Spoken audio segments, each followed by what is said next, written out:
മാന്യപ്രേക്ഷകർക്ക് നമസ്കാരം. എന്തുകൊണ്ടാണ് ഇതിനൊക്കെ പ്രതികരിക്കാൻ കേരളത്തിൽ MLA മാർ രംഗത്ത് വരാത്തത് എന്ന് ചിന്തിക്കുമ്പോഴാണ് ആഞ്ഞടിച്ചുകൊണ്ട് വി മുരളീധരൻ രംഗത്തെത്തിയത്. നിങ്ങൾ ഇതൊന്ന് കേട്ടുനോക്കൂ. ഈ സർക്കാർ വന്നിട്ട് ഇന്നിപ്പോ 50 ദിവസമാവുകയാണ്.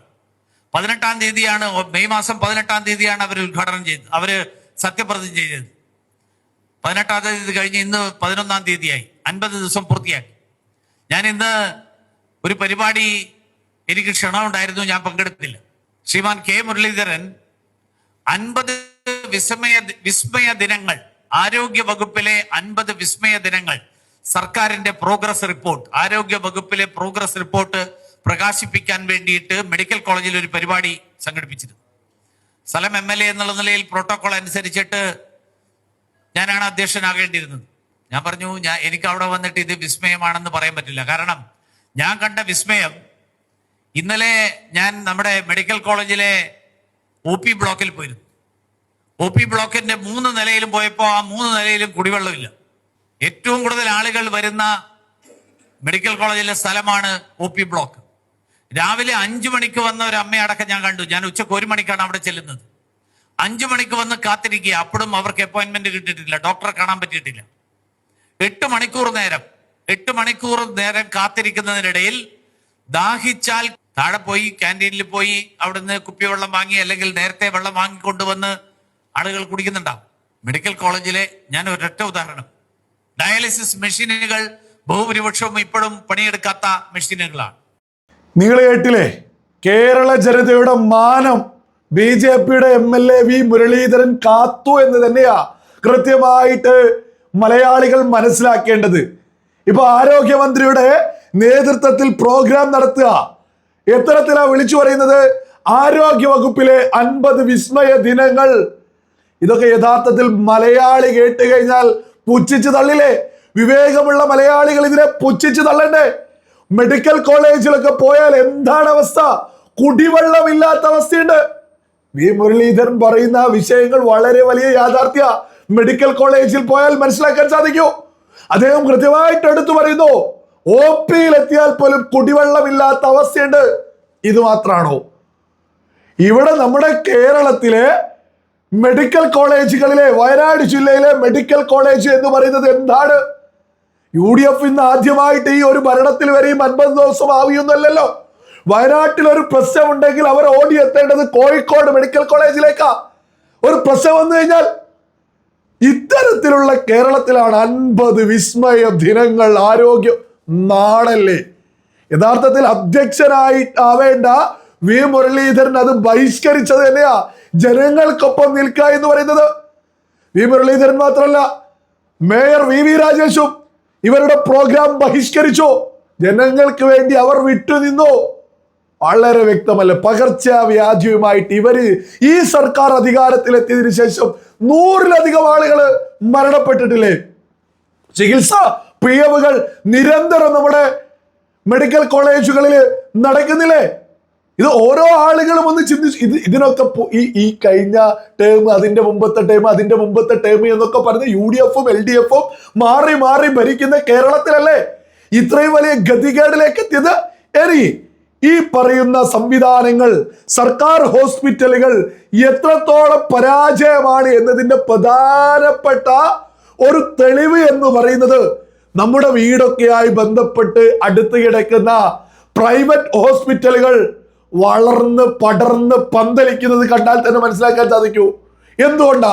നമ്മുടെ വീടൊക്കെയായി ബന്ധപ്പെട്ട് ഏതൊരു ടൗൺ എടുത്തു നോക്കിയാലും കേരളത്തില് പടർന്ന് പന്തലിച്ച് കിടക്കുന്ന പ്രൈവറ്റ് ഹോസ്പിറ്റലുകൾ ഉണ്ടാവുന്നത്. ഉത്തരം വളരെ ലളിതാണ്. നമ്മുടെ ഗവൺമെന്റ് ഹോസ്പിറ്റലുകളിലേക്ക് എത്തിയാൽ അവിടെ അതിൻ്റെതായ രീതിയിലുള്ള സൗകര്യങ്ങൾ ചെയ്തു കൊടുക്കാനിട്ടാ. നമ്മുടെ ഗവൺമെന്റ് ഹോസ്പിറ്റലുകൾ പരാജയമായതുകൊണ്ടാണ് ഒരുപാട് നമ്മളൊന്ന് ചിന്തിച്ചു നോക്കൂ, കേരളത്തിൽ എന്തുമാതിരി വലിയ രീതിയിലാ പ്രൈവറ്റ് ഹോസ്പിറ്റലുകൾ, എന്തുമാതിരി എണ്ണുണ്ട്, ഏതൊക്കെ മോഡലിൽ, ഏതൊക്കെ സ്റ്റാറുകളിൽ. നമ്മൾ പ്രത്യേകം ഇതൊക്കെ തിരിച്ചറിയേണ്ടതല്ലേ? അപ്പോഴാണ് 50 വിസ്മയ ദിനങ്ങൾ എന്നൊക്കെ പറഞ്ഞ് ഇതൊക്കെ ജനങ്ങളാണ് പറയേണ്ടത്. അല്ലാതെ ഞാൻ സൂപ്പറാന്ന് ഞാൻ പറഞ്ഞാൽ എന്തെങ്കിലും കാര്യമുണ്ടോ? അതേപോലെയല്ലേ ഇപ്പോ കെ മുരളീധരൻ രംഗത്തെത്തിയിട്ട് ഞാൻ മന്ത്രിയായി 50 ദിവസം കൊണ്ട് ഞാൻ ഇവിടെ വിസ്മയം നടത്തി എന്ന് പറഞ്ഞാൽ ബോധമുള്ള മലയാളി പുച്ഛിച്ച് തള്ളില്ലേ? നമ്മൾ ഇതിനേക്കാൾ വലിയ PR വർക്ക് കഴിഞ്ഞ ടേമിൽ കണ്ടിട്ടില്ലേ? വീണ ജോർജ് ഒക്കെ ഇവിടെ ആരോഗ്യമന്ത്രിയായിട്ട് മാധ്യമങ്ങളിലൂടെ പറയുന്നത് കേട്ടാൽ എന്തായിരുന്നു? നമ്മുടെ കേരളത്തിൽ അത്യാധുനിക സൗകര്യങ്ങളുള്ള വൻ ഹോസ്പിറ്റലുകൾ ഗവൺമെന്റിന്റെ നേതൃത്വത്തിൽ ഉണ്ട് എന്നല്ലേ നമ്മൾ തിരിച്ചറിയാം. കേരളത്തിലെ സകല ജനങ്ങളും ഗവൺമെന്റ് ഹോസ്പിറ്റലുകളെയാണ് ആശ്രയിക്കുന്നത് എന്ന തരത്തിലല്ലായിരുന്നോ വീണ ജോർജിന്റെ നിരവധി മാധ്യമങ്ങളോട് സംസാരിച്ച അവർ സംസാരിച്ച എത്ര വീഡിയോകളുണ്ട്, എത്ര വാർത്തകളുണ്ട്. അതൊക്കെ കേട്ടാൽ എന്താ കരുതുക? കേരളം ഒരു സ്വർഗ്ഗാണിത് ഗവൺമെന്റ് ഹോസ്പിറ്റലുമായി ബന്ധപ്പെട്ട്.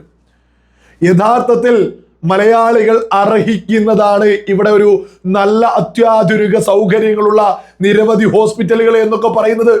മലയാളി അർഹിക്കുന്നതിനനുസരിച്ച് ഇവിടെ ഹോസ്പിറ്റലുകളുടെ നിലവാരം ഉയരുന്നില്ല. ഇന്നും പ്രൈവറ്റ് ഹോസ്പിറ്റലുകളെ വലിയ വിഭാഗം ജനങ്ങൾ ആശ്രയിക്കുന്നത് ഇവിടെ ഗവൺമെന്റ് ഹോസ്പിറ്റലുകളുടെ പോരായ്മയാണ്. നിങ്ങളൊരു 3-4 ഒരു ഏറ്റവും ചുരുങ്ങിയത് ഒരു കൊല്ലമെങ്കിലും വർക്ക് ചെയ്യൂ. അല്ലാതെ കഴിഞ്ഞ സർക്കാരിനേക്കാൾ വലിയ PR വർക്കൊക്കെ ആയിട്ട് മുരളീധരനൊക്കെ രംഗത്തെത്തിയാലേ ബോധമുള്ള ആളുകൾ പുച്ഛിച്ചങ്ങ് തള്ളു.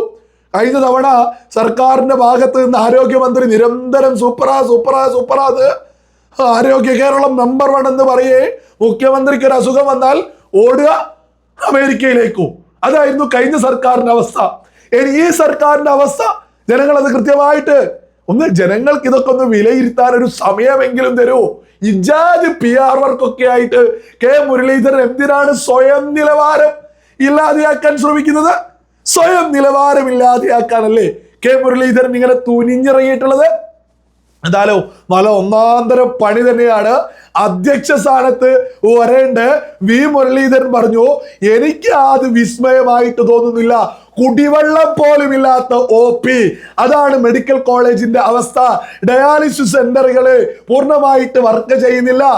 ഈ മുരളീധരനോടൊക്കെ പറയാനുള്ളത്, ഷോ വർക്കിന് വേണ്ടി 4 ഹോസ്പിറ്റലുകളിലേക്ക് ഓടിച്ചെന്നിട്ട് 50 ദിവസം സൂപ്പറായി എന്ന് പറഞ്ഞാലേ മലയാളികൾ പുച്ഛിച്ച് തള്ളൂ. കാരണം ജനങ്ങൾ ഇന്നും സാധാരണക്കാര് ഗവൺമെന്റ് താലൂക്ക് ഹോസ്പിറ്റലുകളിലേക്കൊക്കെ പോകുമ്പോ അവിടേക്ക് എത്രത്തോളം സൗകര്യമുണ്ട്, സൗകര്യമില്ല എന്നൊക്കെ കൃത്യമായിട്ട് ജനങ്ങൾ വിലയിരുത്തുന്നുണ്ട്. ഇവിടെ വലിയ ബിൽഡിങ്ങുകളുണ്ട്, സംവിധാനങ്ങളുണ്ട് ഹോസ്പിറ്റലൊക്കെ ആയി ബന്ധപ്പെട്ട്. പക്ഷെ അവിടെ സൗകര്യങ്ങൾ വളരെ കുറവാണ്. ഇത് നികത്തുക എന്നുള്ളത് കേരള സർക്കാരിന്റെ ഉത്തരവാദിത്ത. അല്ലാതെ 50 ദിവസമായപ്പോഴേക്ക് കഴിഞ്ഞ സർക്കാരിനേക്കാൾ വലിയ PR വർക്കുമായിട്ട് മുരളീധരൻ രംഗത്തെത്തിയാൽ ബോധമുള്ള മലയാളികൾ പുച്ഛിച്ച് തള്ളുക തന്നെ ചെയ്യും.